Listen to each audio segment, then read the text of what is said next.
এটি গাবলৈ ওলাইছোঁ।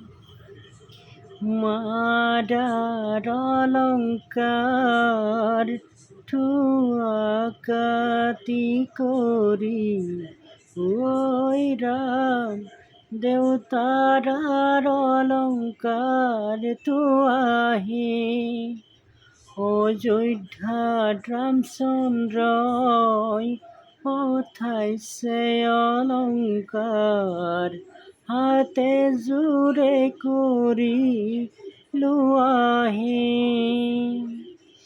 টেবুলত ফুলদানি ফুল সজাই থোৱা মৰমৰ বাইদেউক কি লাগে সোধা, একো মোক নালাগে সকলো আছে, ছোৱালীৰ জীৱনটো ঘূৰাই মোক লাগে, ছোৱালীৰ জীৱনটো ঘূৰাই মোক লাগে, ছোৱালীৰ জীৱনটো ঘূৰাই নেপাবা, ৰাতিপুৱা হ'লেই বোৱাৰী হ'বা, ৰাতিপুৱা হ'লেই বোৱাৰী হ'বা।